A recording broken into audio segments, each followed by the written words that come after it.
קוראים לי נעמה, אני מארגון בזכות. אני אומר כמה מילים על ארגון בזכות למי שלא מכיר.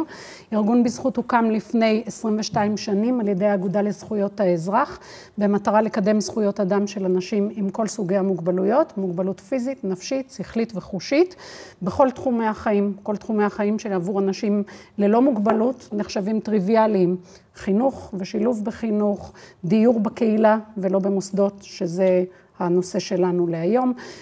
נגישות לכל שירות, כולל נגישות להליכים פליליים, כולל נגישות שירות לכל שירות, כולל נגישות לאנשים עם מוגבלויות שבדרך כלל אנחנו לא תופסים את הנושא של נגישות קשור אליהם, אנשים על הספקטרום האוטיסטי, אנשים עם מוגבלות נפשית, אנשים עם מוגבלות שכלית וכו'.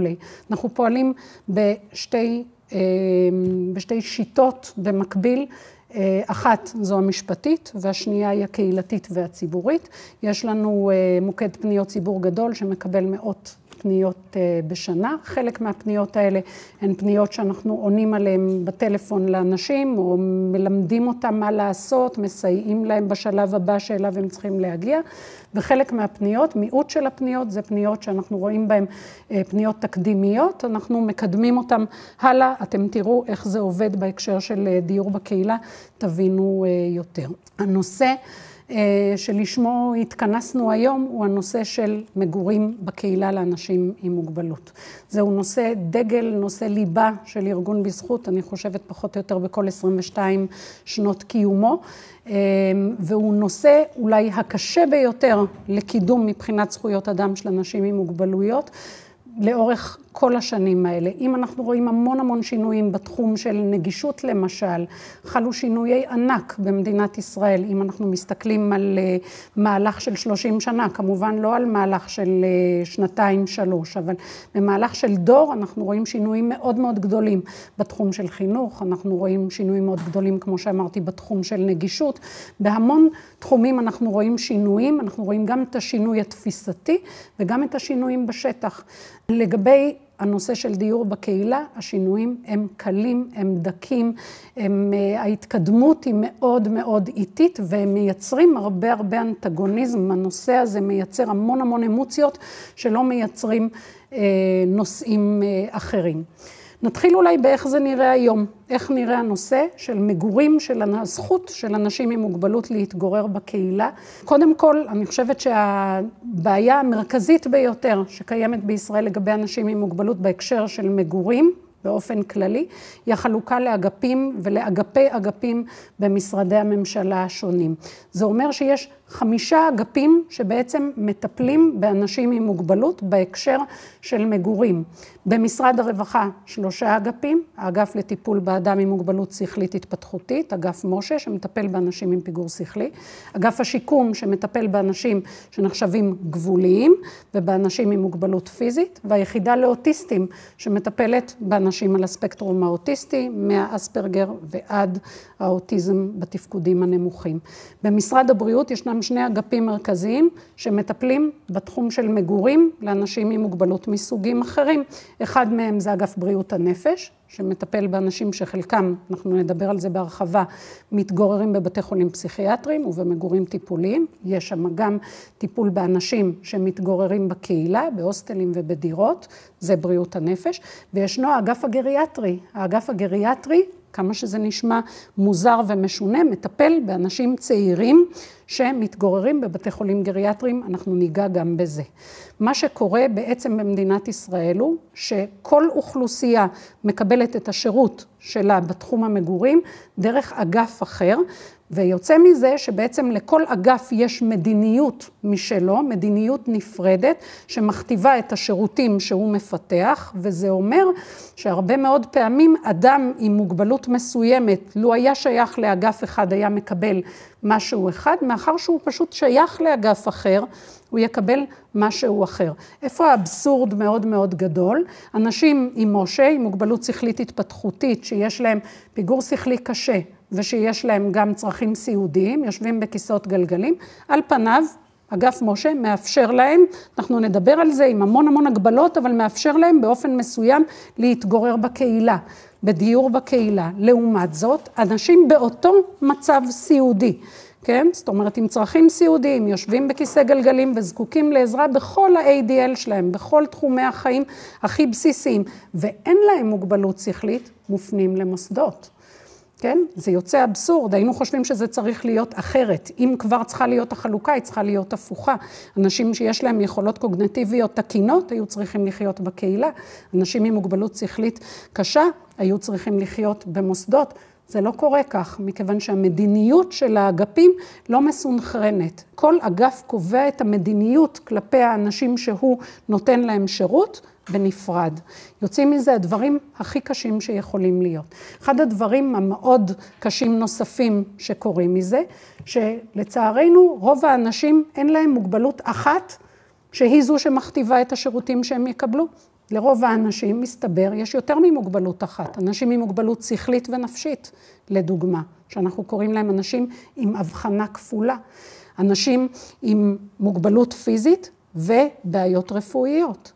אנשים נפגעי ראש, שאלה אנשים שאומנם הפגיעה היא פגיעת ראש, ואנחנו יודעים כאילו לאן הם שייכים, אבל הלקויות הופכות להיות מאוד מאוד נרחבות. יכולה להיות לקות קוגניטיבית, יכולות להיות בעיות רפואיות, נלוות לזה הפרעות התנהגות לפעמים, נלוות לזה הרבה בעיות נפשיות. אנשים כאלה בעצם נופלים בין הכיסאות. כשמדובר באגפים שעובדים כל אחד בנפרד, לאן אנחנו יכולים בעצם לשייך את האנשים האלה? איפה נשים אותם? האם המוגבלות הנפשית קובעת? האם המוגבלות השכלית קובעת? האם הבעיות הרפואיות הן הקובעות? האם הבעיות הנפשיות הן הקובעות? לאן בעצם אדם יופנה? מה שקורה כיום זה שהמוגבלות שאותה מעריכים אנשי המקצוע כמגבלה הדומיננטית ביותר, היא מכתיבה את המסגרת שאליה ילך האדם. אבל זה אומר שיש כמעט אפס התייחסות למוגבלויות האחרות, לצרכים האחרים שיש לאדם הזה. וזה אומר שאנשים מקבלים שירותים חלקיים במקרה הטוב, ובמקרה הרע הם מקבלים אפס שירותים. אנשים נפגעי ראש לדוגמה, אין להם מסגרות היום בכלל. חלקם יושבים בבתי חולים פסיכיאטריים, וזה מקום המגורים שלהם. חלקם מגיעים למסגרות של אגף השיקום, שנותן תשובות לאנשים עם מוגבלות, עם הפרעות התנהגות קשות. אף אחד מהמקומות האלה בעצם לא נותן תשובה אמיתית לאנשים. אנשים עם צרכים סיעודיים, שיש להם גם לקות נוספת, מתגוררים בבתי חולים גריאטריים. ישנם אנשים שהגיעו אלינו, בחור בן 17, עם פגיעת ראש קשה על רקע נפילה מגג, יושב בכיסא גלגלים עם צרכים רפואיים מסוימים, עם צרכים מורכבים מבחינת תקשורת, מכל בחינה שהיא, מתגורר בבית אבות, בבית חולים גריאטרי, והוא בן 17. מה זה בעצם אומר בפועל? זה אומר שהוא, כן, הוא מקבל את כל מה שהוא צריך בבית אבות, גג מעל הראש, אוכל, כל הצרכים כאילו הרפואיים שלו, אבל הוא לא מקבל כלום. אין לו חברה, הוא נמצא בחברת אנשים קשישים, שאין לו שום קשר איתם, לא יכול להיות לו שום קשר איתם. זה עוד החלק הקל. החלק היותר קשה זה הטיפולים הפארה-רפואיים. נכון, יש בבית האבות ריפוי בעיסוק, אבל הריפוי בעיסוק משמר, הוא לא מקדם.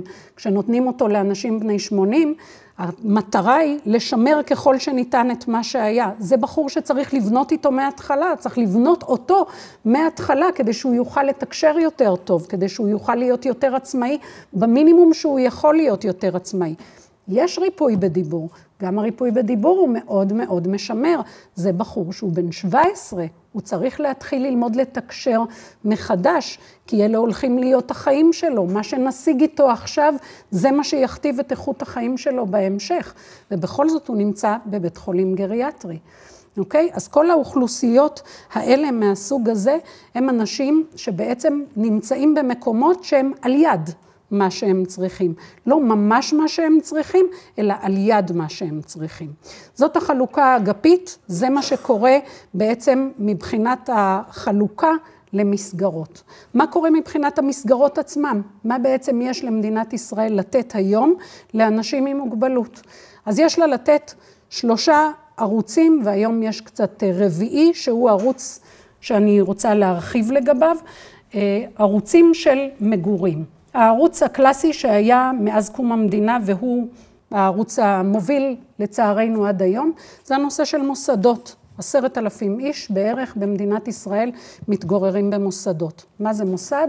מוסד זה מקום שבו מקבצים אנשים עם מגבלה כלשהי, כל האנשים הם עם מגבלה כאילו דומה, אנשים עם מוגבלות שכלית כולם ביחד, שמים אותם ביחד במסגרת מוסדית גדולה, שיש בה לפעמים 100 אנשים, ישנם מוסדות בישראל שיש בהם 250 איש ו300 איש, וזה מתנהל כמו משק סגור בפני עצמו. הכל יש שם. יש שם חדר אוכל, יש שם שירותי תרבות פנאי, יש שם את המסגרת התעסוקתית בפנים, יש שם את השירותים הרפואיים, הסיעודיים, יש אחות, יש רופאים, הכל נמצא שם. יש אפילו קפיטריה שפתוחה פעמיים בשבוע, ואנשים יכולים לבוא, להתיישב, לאכול ולשתות.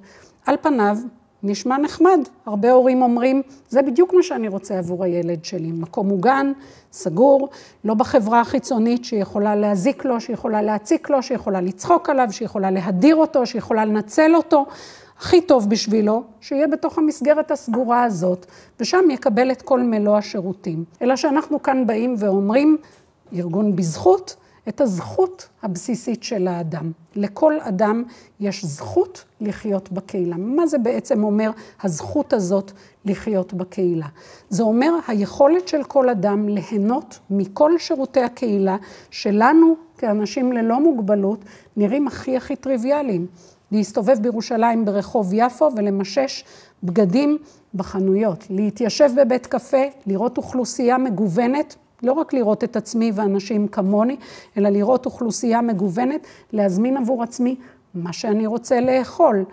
על זה שאני יכול לרדת למכולת ולקנות את האוכל שאני רוצה לקנות, שאני לא תלוי בחדר אוכל ובמטבח מוסדי, ששם מבשלים את מה שמבשלים ונותנים לי לאכול את מה שנקבע עבורי. היכולת שלי בעצם לשלוט בחיים שלי ולעשות את זה בקהילה. רוב המוסדות הן לא מסגרות שמדירות אנשים או שוללות את הזכות לאוטונומיה אישית או את הזכות באמת לחיים עצמאיים בגלל רוע לב, אוקיי? אלא שפשוט המסגרת בצורה, במבנה שבה היא קיימת, שבה היא בנויה, לא יכולה לאפשר ליחיד בעצם לקיים חיים אוטונומיים. לא יכולה לראות את היחיד, היא חייבת לראות מערכת. שתהיה המבשלת הטובה ביותר והנחמדה ביותר, וזו שהכי רוצה להקשיב לאנשים לגבי מה הם רוצים לאכול. אבל יש לה 300 פיות להאכיל, היא לא יכולה לבשל לכל אחד מה שהוא רוצה. היא תהיה חייבת בסוף לשבת עם הדיאטטיקנית, והם יצטרכו לבנות מה יש ביום ראשון, מה בשני, מה בשלישי, ואנשים צריכים לאכול את מה שנותנים להם.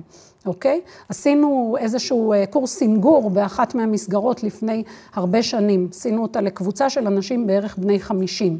וככה כשדיברנו איתם, אז במפגש הראשון אמרתי להם, אתם יכולים לפתוח, להגיד כל מה שאתם רוצים. מה הייתם רוצים עד היום, החלומות שלכם שלא יתממשו, זאת השנייה לדבר על זה. קמו אנשים בני 50 ואמרו את הדברים הכי טריוויאליים. שלנו הם נראים כאלה שמי בכלל יכול להגיד לנו משהו לגביהם כאנשים ללא מוגבלות. קם אחד ואמר, יש כאן מעדנים, נותנים לנו מעדנים. אבל אני פעם כשנסעתי לבית של ההורים, ראיתי מילקי בצבע כזה ובצורה כזאת ועם סוכריות מעל. כל כך הייתי רוצה שיהיה את המילקי הזה כאן. איש בן 50 שמאווייו מתרכזים בזה שהוא יוכל לבחור את המילקי שלו. קם אדם אחר ואמר, המנהלת שלנו קנתה אוסף של כרטיסים גדול לסוג של תיאטרון מסוים, ואנחנו הולכים כולנו לראות מוזיקה קלאסית שם במקום. אבל אני אוהב אייל גולן. איש בן 50 שהמאוויים שלו, מה השאיפות? מה הדבר שהוא היה רוצה להחליט בעצמו? המוזיקה שהוא אוהב. כולנו נגיד נתקומם על זה. המנהלת של המקום, איזה מנהלת מדהימה. הלכה וקנתה כרטיסים למוזיקה קלאסית, יכול להיות שהעלות של זה הרבה יותר גבוהה, וזה בא ואומר, אבל אני אוהב אייל גולן. לא, זה הבסיס של חיינו, היכולת שלנו לקבל החלטות בדברים הקטנים האלה. הדברים הקטנים האלה הם אלה שמעצבים בעצם את החיים שלנו, את היום-יום שלנו. זה בסוף היום שלנו, הדברים הקטנים האלה, לא ההחלטות הענקיות, אלא ההחלטות הקטנות האלה שצובעות את החיים שלנו, צובעות בעין את החיים שלנו, ואלה ההחלטות שאנחנו לא נותנים לאנשים עם מוגבלות לקבל על החיים שלהם. וזה נראה לנו כל כך ברור שאנחנו לא נותנים אותם. אנחנו פשוט הולכים על זה בצורה הכי פשטנית והכי פשוטה. האנשים האלה לא יכולים לקבל את ההחלטות האלה, ואין סיבה. אין בעצם סיבה אמיתית שהדברים האלה יקרו. אני לא רוצה להיכנס כאן לנקודה של ההזנחה, נגיד במוסדות, אולי ניכנס לזה בהמשך, של ההזנחה, של התעללות, של כל הדברים האלה. אני רוצה שאתם תסתכלו על זה באופן כזה, שגם אם המוסדות האלה הם מצוינים, תמיד אני אומרת, בחלק מהם כשאנחנו נכנסים, יש שיש על הרצפה והציצים נשפכים מכל הקירות.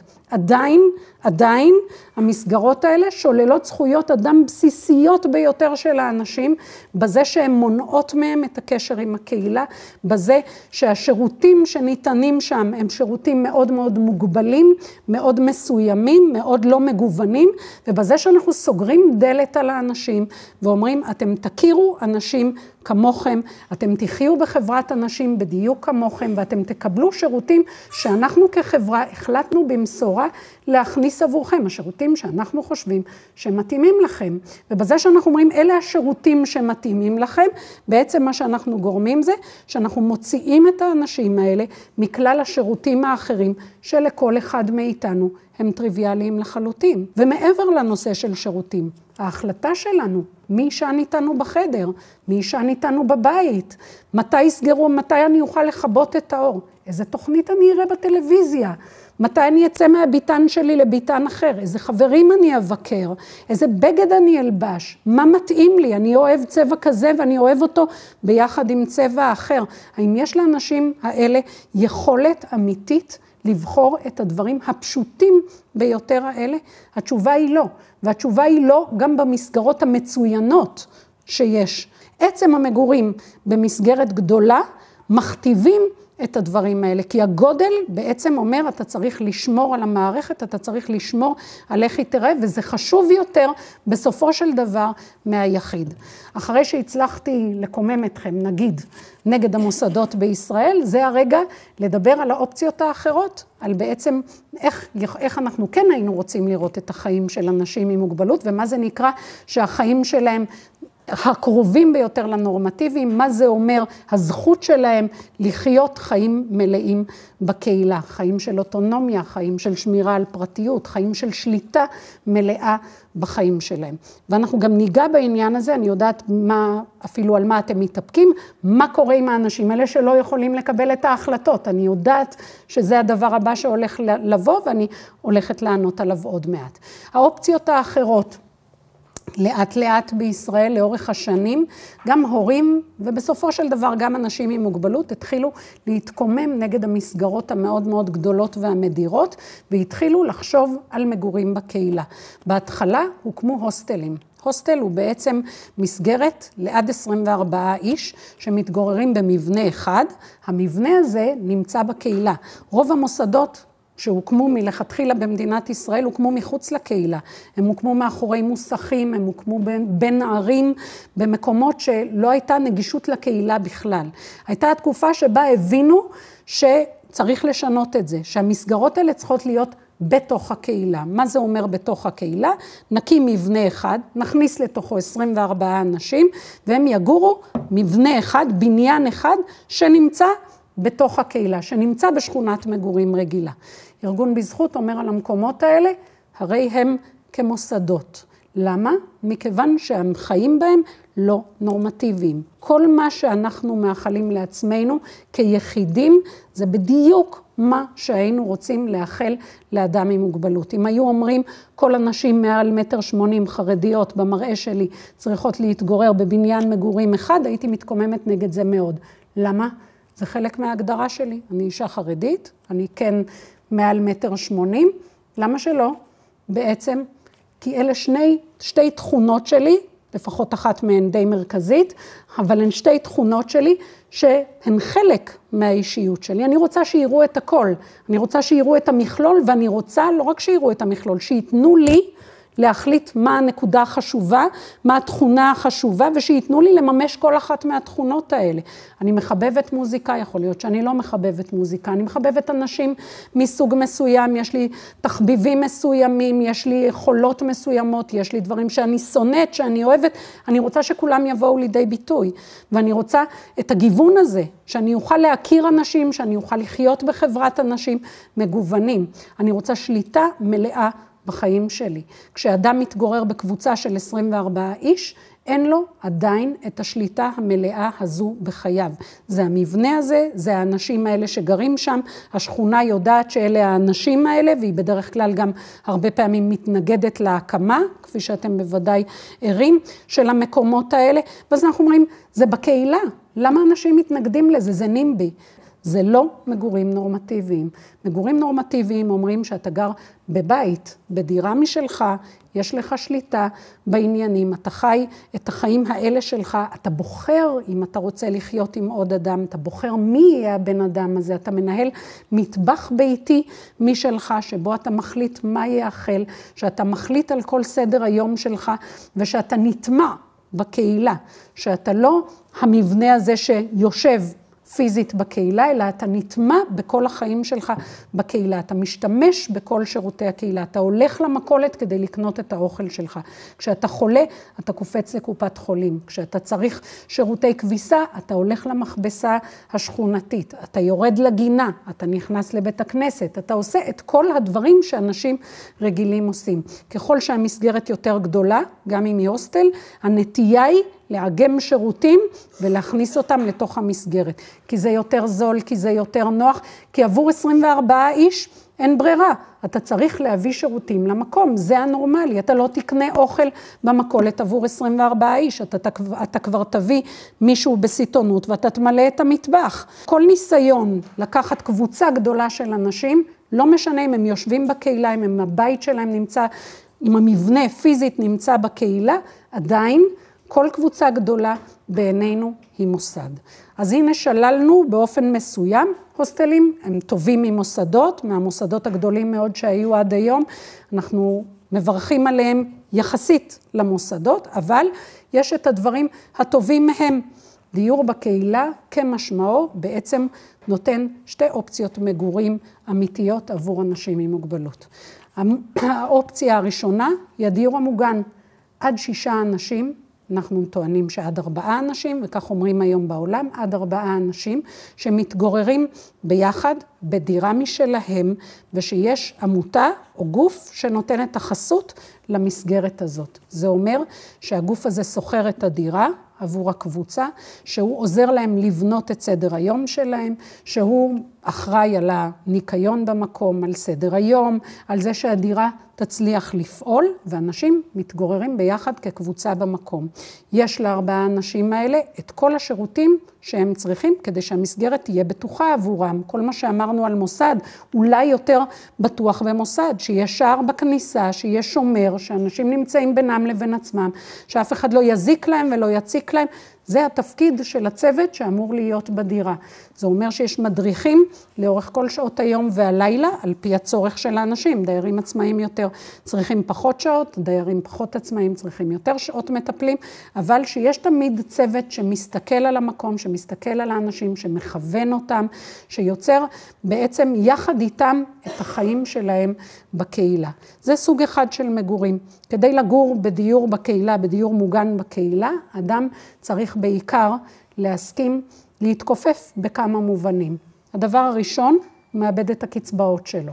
ברגע שאתה מקבל את השירות המלא מהמדינה, וברגע שאתה מקבל ממנה את הדירה, את המדריכים, את האוכל, את שירותי התרבות פנאי, את הכל, אומרים לך, תוותר על הקצבאות, תקבל את כל הדברים האלה. ברגע שאתה חסר את הכסף שלך, ונשארים לך רק 20%, משאירים לך 20% מהכסף, בעצם בבסיס אתה מאבד את העצמאות. כסף אין מה לעשות, הוא קונה את עצמאות. איתו אנחנו קונים את העצמאות שלנו. ברגע שלוקחים ממך את הכסף, אמנם נותנים לך המון שירותים במקום, אבל השירותים האלה מובנים מראש. יש לך מעט מאוד שליטה בהחלטה על איזה שירותים לצרוך. העמותה מקיימת את השירותים, שירותי פנאי, תעסוקה וכו', ואתה בעצם משתמש בשירותים האלה. ובנוסף, לרוב אתה לא קובע אם היא תגור. 4 האנשים או 6 האנשים שמתגוררים ביחד, הם 6 אנשים שהרשות המקומית החליטה שהם יכולים לחיות ביחד כי רמת המוגבלות שלהם דומה, משום שהם בתור לדיור בקהילה, מישהו אחר קובע עבורך אם היא תגור. יש בזה קשיים מאוד מאוד גדולים, והרבה אנשים מפתחים הפרעת התנהגות, so called, רק בגלל זה שתקעו אותם ביחד עם אנשים שהם לא בחרו לחיות איתם. אבל אנחנו לא הרבה פעמים חושבים על הדבר הזה, אנחנו אומרים, הנה, אתה חי בקהילה, אתה חי בחדר עם עוד בן אדם. לא. אנשים בגיל מסוים היו רוצים לקבוע בשלב מסוים בחייהם מי יגור איתם. הם גם היו רוצים לחיות בחדר משלהם, שהם יוכלו לפחות לסגור דלת בשעות מסוימות של היום ולהיות בה לבד, אוקיי? והדבר הזה לא, בעצם בלתי אפשרי, גם אפילו בדיור בקהילה ליד 4 אנשים. אבל יש בזה את החלקים הטובים של זה, וזה בעיקר הנושא של ביטחון, בטיחות. אתה יודע שיש איתך תמיד צוות קבוע שנמצא במקום, שמסתכל, שתפקידו ללכת איתך, שתפקידו לעקוב, לראות שהכל בסדר, ולעזור לך לבנות בעצם את החיים שלך בקהילה. זאת אופציה אחת. האופציה השנייה שמתפתחת היום בעולם, ומתחילה להתפתח גם בישראל, ואנחנו מקווים שהיא תהיה בסופו של דבר האופציה המרכזית ביותר, עבור כל אדם עם מוגבלות בכל רמת תפקוד, היא הדיור העצמאי. בישראל קוראים לזה דיור נתמך. מה זה אומר הדיור הנתמך הזה? הוא בעצם תמצית כל מה שאנחנו מדברים עליו בהיבט של זכויות. אדם לא נכנס לעמותה ובה מפשיטים אותו מכספו, מפשיטים אותו מהיכולת שלו לקבל החלטות, אמנם הוא גר בקהילה, אבל מעקרים את היכולת שלו לקבל החלטות, אלא הוא בעצם חי חיים עצמאיים בקהילה. זה אומר שהוא שוכר דירה בכוחות עצמו. זה אומר שיש לו את הקצבאות שלו, ועם כל הקצבאות שלו הוא יכול לקנות שירותים בקהילה. הוא מחליט לאיזה מתנ"ס הוא רוצה ללכת, ששם הוא יוכל לקבל שירותי תרבות פנאי. הוא מחליט מה תהיה המסגרת התעסוקתית שלו. הוא בעצם לומד מישהו מגיע ומלמד אותו מה כל מגוון השירותים שיכולים להתאים לו בקהילה, והוא מבצע את הבחירות שלו בכוחות עצמו. זה נקרא סל סיוע אישי, והוא מאוד מאוד מאוד משמעותי. יש בהקשר של מגורים בקהילה 2 חלקים מאוד משמעותיים כדי שאדם, וצריך את השילוב שלהם, כדי שאדם בעצם יוכל לחיות חיים מלאים בקהילה. יש את הדירה, את הדיור עצמו, את הגג מעל הראש ואת 4 הקירות. אין לך את הדבר הזה, לא תוכל לחיות בקהילה. אני מכירה הרבה מאוד אנשים שהם לא זכאי דיור ציבורי ולא זכאי דירות נר ולא זכאים לעזרה מספקת מהמדינה בתחום של דיור. למשל, אנשים עם מוגבלות נפשית, אם אין להם דירה, הם נדחקים לגור בהוסטל. לא בגלל שהם לא יכולים לגור בקהילה, הם יכלו לגור בדירה משל עצמם מצוין, אבל אין להם את הדירה פיזית, ספציפית את 4 הקירות ואת הגג, והם נדחקים לגור ביחד עם עוד 20 איש בהוסטל, חורקים שיניים, מייצרים שם את כל החיכוכים והבעיות שיכלו להימנע, לו הייתה להם דירה משלהם. לו מדינת ישראל הייתה נותנת להם מספיק כסף לסחירות של דירה, כדי שהם יוכלו לגור בכוחות עצמם. אז הם נדחקים להוסטלים רק בגלל הדבר הזה. אז דירה היא נורא נורא חשובה. המקום לגור. האם המקום לגור הוא מספיק? לא. רוב האנשים עם המוגבלות, אם ניתן להם רק את האפשרות של הדירה, הם יהפכו להיות מאוד בודדים, הם יהפכו להיות אנשים שיושבים את רוב היום שלהם בבית, בלי תעסוקה, בלי לעשות שום דבר. הם לא יצליחו לייצר באמת מגורים אמיתיים בקהילה. מה זה נקרא המגורים האמיתיים האלה בקהילה? זה היכולת שלהם לגור בקהילה ובעצם להשתלב בשילוב מלא. רוב האנשים עם המוגבלות זקוקים לעזרה מסוימת כדי להצליח לממש את החיים המלאים בקהילה, לא רק את הדיור, את עצם הדיור, אלא את החיים המלאים בקהילה. המימוש הזה והעזרה הזאת נקראים סל סיוע אישי. כל אדם צריך משהו מסוים, דברים מסוימים, לפעמים הם שונים לגמרי משל חברו, כדי להצליח לממש את החיים בקהילה. יש אנשים שצריכים עזרה בניקיון, סדר, בישול, תשלום חשבונות, קשר עם השכנים, זהו. יש אנשים שצריכים עזרה במציאת מסגרות פנאי, כדי שיהיה להם מה לעשות אחרי הצהריים. יש אנשים שצריכים ליווי תקשורת, אנשים שיש להם לקות תקשורת, וצריכים את הקשר הזה עם הבנק, את הקשר עם הדואר, את הקשר עם השכנים, שיהיה מישהו שילווה אותם ויעזור להם ליצור את הקשרים האלה. כל אדם זקוק למשהו אחר כדי לחיות בקהילה. מה היופי בסל סיוע אישי? שהוא אישי. נבנה עבור כל אדם בנפרד סל סיוע שתואם את הצרכים שלו, וכאן אנחנו נכניס עוד פרט, זה לא רק את הצרכים שלו, אלא בעיקר את הרצונות שלו, אוקיי? אני לא אוהב ללכת לזה, אני רוצה ללכת לזה, אני רוצה ללכת לישון בשעה זו ולקום בשעה זו. אני רוצה קשר חברתי עם האנשים האלה, ואני לא רוצה קשר חברתי עם האנשים האלה. מתחשק לי להיות לבד, ואני יצור אנטי חברתי, ולא תגידו לי שאני חייב ללכת לחוגים כל יום אחר הצהריים, כי זה מקדם אותי. נקודת המוצא היא לא איך נקדם אנשים עם מוגבלות, אלא איך נעזור להם לממש את היכולת שלהם לחיות בקהילה על פי רצונם. וסל הסיוע האישי הוא זה שבעצם נותן את הדבר הזה. הוא מסתכל על היחיד, על הרצון של היחיד, על הצורך של היחיד, על איך הוא רוצה לראות את החיים שלו. אני רוצה לתת לכם דוגמה שהיא דוגמה ככה קיצונית שראיתי בחוץ לארץ.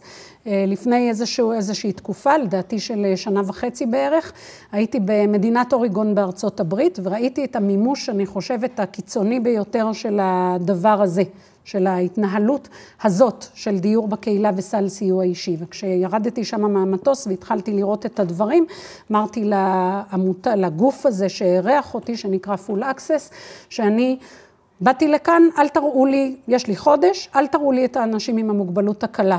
הם חיים בקהילה גם בישראל, זה לא מעניין אותי. אני רוצה לראות איך אתם מצליחים להביא אנשים עם מוגבלות קשה מאוד, וכאן אני רוצה לענות לשאלה הזאת שאתם מחזיקים חזק בבטן, איך אנשים עם מוגבלות קשה מאוד יכולים להתגורר בקהילה ולייצר חיים עצמאיים משל עצמם. תכף אני אגיד לכם איך התהליך ואיך זה באמת נראה שם, זה באמת משהו יפה, אבל אחד המקרים שהראו לי הוא של בחור על הספקטרום האוטיסטי שהתגורר במשך 15 שנים בבית חולים פסיכיאטרי. כשנסגרו המוסדות באוריגון, הוא אחד האנשים האחרונים שהוציאו אותם לקהילה. למה? מכיוון שהוא מאוד אלים כלפי אחרים, אלים כלפי עצמו, בחור על הספקטרום האוטיסטי אמנם, אבל באמת צרך כמויות של תרופות, היה באמת, המצב שלו היה מאוד מאוד מורכב, היה חשש מאוד מאוד גדול מאיך הבחור הזה יחיה בקהילה. אבל אחרי שהוציאו אלפי אנשים אחרים להתגורר בקהילה, ניגשו לאתגר הזה. הוחלט קודם כל שהנכון בשבילו זה לגור בדירה משל עצמו. הדירה הזאת נבנתה על פי הצרכים שלו ועל פי הרצונות שלו בקלות הצליחו להבין מה הם. היה שם תהליך מאוד מאוד יסודי של להבין מה הבחור רוצה בכל אחד מהתחומים. מסתבר שהבחור מעוניין מאוד בלראות את החיים, אבל לא להיות חלק מהם. ולכן נזכרה דירה שנמצאת ליד תחנה מרכזית, בקומה ראשונה, ואת הדירה הזאת הורידו קיר אחד, שהוא הקיר שפונה לתחנה המרכזית, הפכו אותו לקיר זכוכית. קיר הזכוכית הזה בעצם הוא זכוכית חד-כיוונית, הבחור יכול לראות את האנשים בצד השני, הוא יושב על כיסא הנדנדה שלו, שהוא מאוד אוהב, הוא מתנדנד ורואה את התנועה שבחוץ, אבל הוא לא חלק ממנה. ואנחנו צריכים בכל כוחנו לכבד את זה, שהוא לא חלק ממנה, ולכבד את זה שישנם אנשים שרואים את החיים שלהם ממקום חולה, ממקום בריא, לא משנה, אבל אחרים משלנו, ושלא השטנץ שאנחנו בונים לגבי מה זה נקרא לחיות בחברה, זה חיים הנכונים לחיות בחברה. הבחור הזה חי חיים של הבית שלו, לגמרי לבד. יש מטפל שנמצא, מטפלים מתחלפים שנמצאים איתו. הבית מלא בטרמפולינות, כי הוא מאוד מאוד אוהב לקפוץ על הטרמפולינות. המקרר שלו והמטבח שלו מלא במאכלים שהוא אוהב. הוא יושב שעות, שומע את המוזיקה שלו, וחי את החיים המאוד לא רגילים, לא נורמטיביים שלו. אבל מה שקרה מהדבר הזה, התוצאה של הדבר הזה, התוצר הוא שהבחור הפחית מאוד מאוד את כמות התרופות הפסיכיאטריות שהוא צורך. יש אפס פגיעה עצמית מאז שהוא מתגורר לבד. יש כמעט אפס תסכולים, כי הכל באמת על פי הקצב והצרכים המסוימים שלו. בימים הממש טובים שלו נכנס המטפל ומציע לו. אתה רוצה לרדת לפיצריה הקרובה, אתה מעוניין ללכת לשבת בגינה ולראות את האנשים האחרים, אתה מעוניין לצאת לאיזשהו מקום, נותן לו את סל הדברים שהוא יכול לבחור, והוא בוחר אם ללכת או לא. בימים היותר קשים שלו הוא לוקח אחורה, הוא נמצא בחדר השני ורק מוודא שהבחורצ'יק הזה לא פוגע בעצמו. זה הכל. הבחור הזה באמת מצליח היום, לחיות חיים שטובים עבורו. אחרי שראיתי אותו אמרתי לעצמי, הכל יכולים. כולם בעצם יכולים. אני בהמשך אתן לכם דוגמאות נוספות לדבר הזה. דיור בקהילה עם סל סיוע אישי הוא משהו שאנחנו מנסים לקדם אותו כיום בחקיקה. אנחנו חייבים לשבור את צורת ההסתכלות הזאת. לא להסתכל על אנשים דרך המוגבלות שלהם, אלא כמו שאמרנו, דרך שתי פריזמות אחרות. הצרכים שלהם, והרצונות שלהם. ואז אם אנחנו מסתכלים על צורך של בן אדם ועל הרצון שלו, לא ממש משנה מאיפה זה נובע. זה משנה אם זה נובע ממגבלת תקשורת או אם זה נובע ממגבלה נפשית. למה זה חשוב לנו?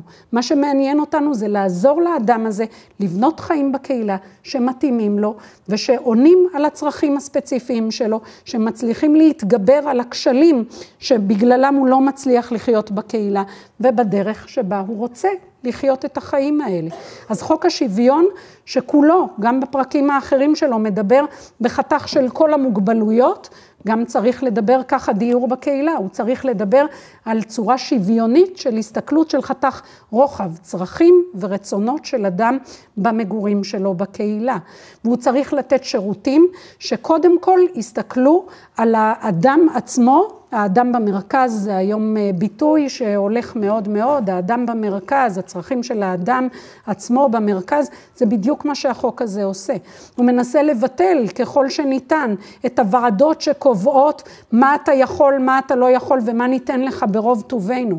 הן אומרות הפוך, בוא תגיש אתה לנו תוכנית, את התוכנית האישית שלך, את התוכנית שאתה היית רוצה שנייצר עבורך, ואנחנו נאשר את התוכנית הזאת.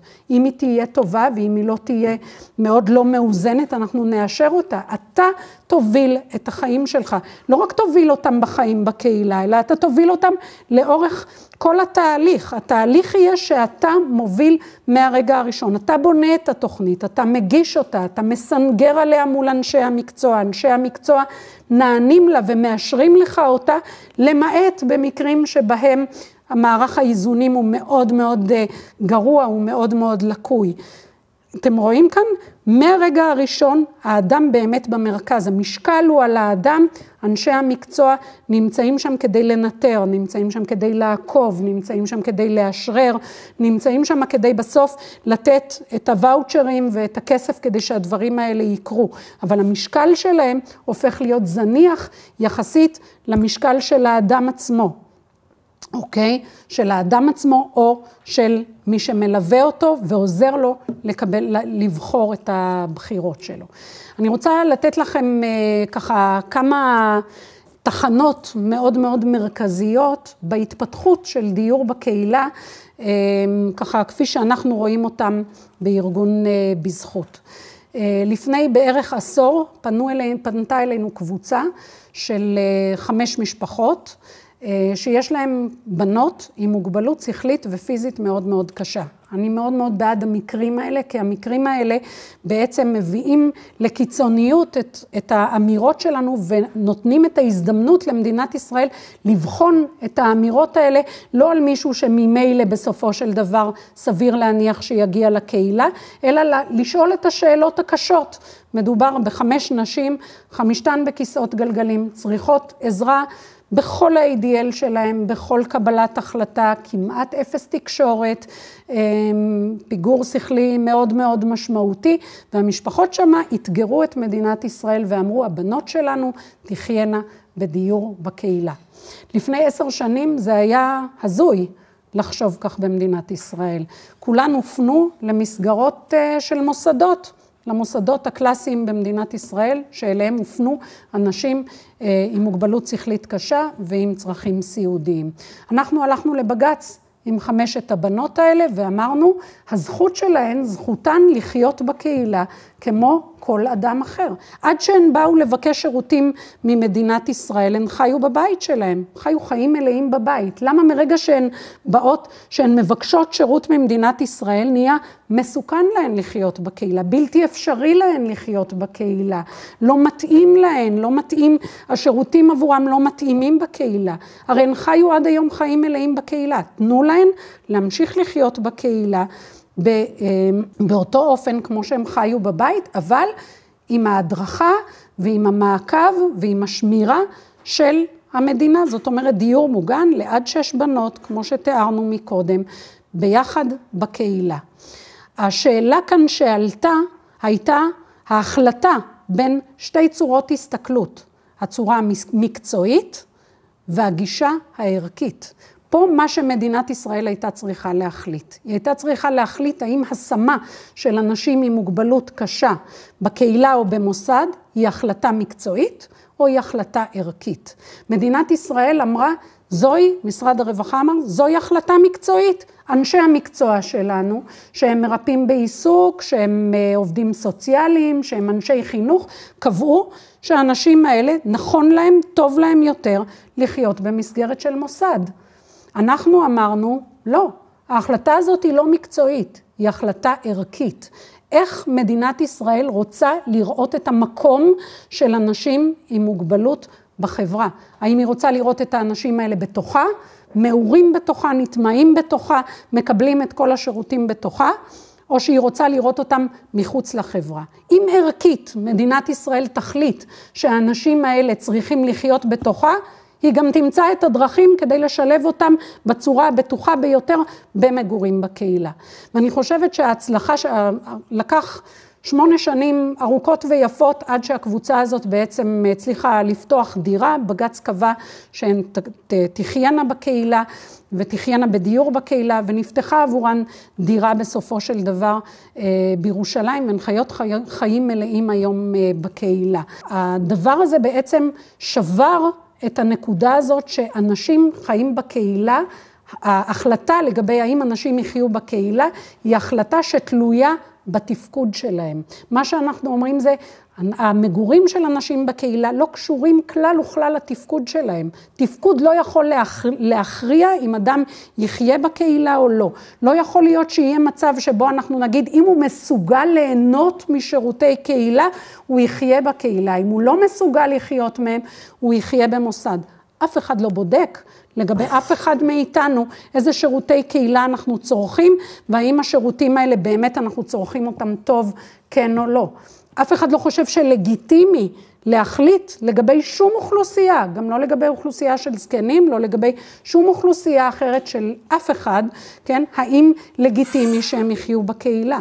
האוכלוסייה היחידה שיש מעליה סימן שאלה, או שהיה לפחות סימן שאלה ערכי לגביה, האם נכון שהיא תחיה בקהילה כן או לא, הייתה של אנשים עם מוגבלות.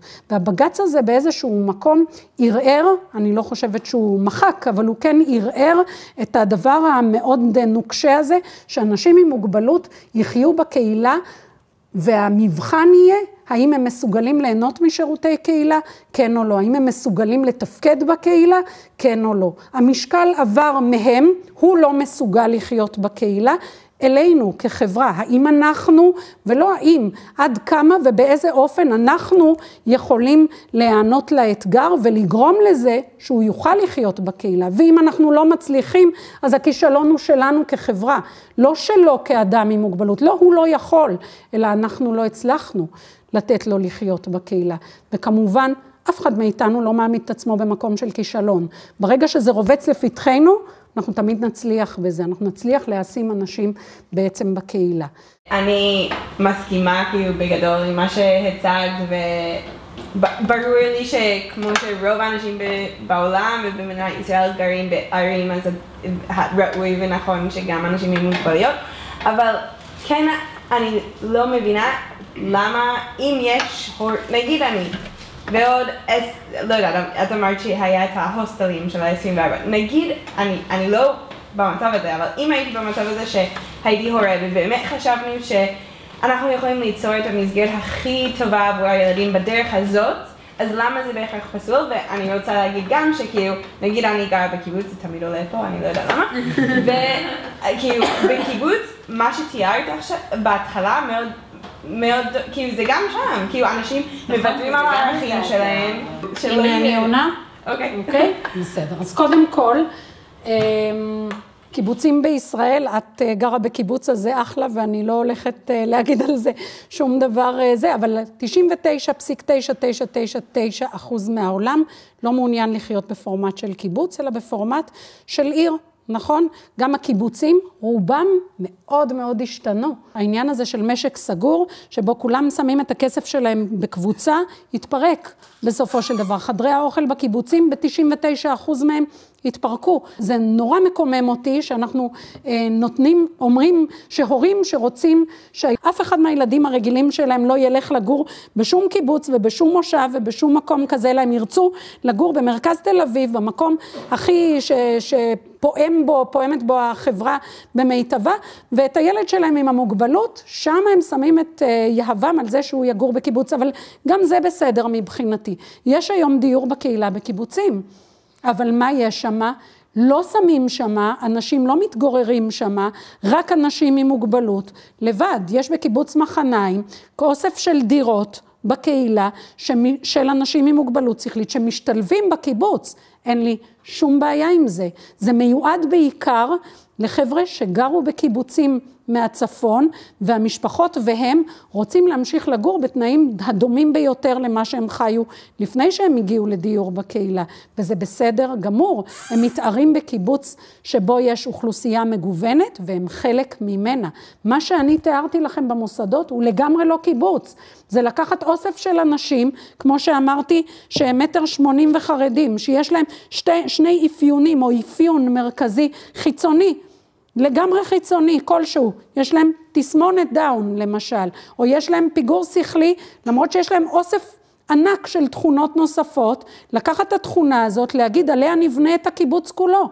לא על פי רצון האנשים, וגם לא על פי מגוון חברתי כלשהו, אלא הוא מיועד חד משמעית רק לאנשים עם מוגבלות. שוב, אם רוצים לפתוח דירות בקיבוצים, זה משהו שהיום הולך מאוד מאוד חזק. יש הרבה קיבוצים ששוקלים, יש הרבה קיבוצים שפותחים דירות, ואנחנו מברכים על זה מאוד מאוד. אם יש אנשים שרוצים לגור במקומות האלה, זה מצוין, אבל עדיין לא מדירים אותם מהחברה הכללית, אלא זה בתוך המסגרת של קיבוץ, יחיו גם אנשים עם מוגבלות, וזה ההבדל.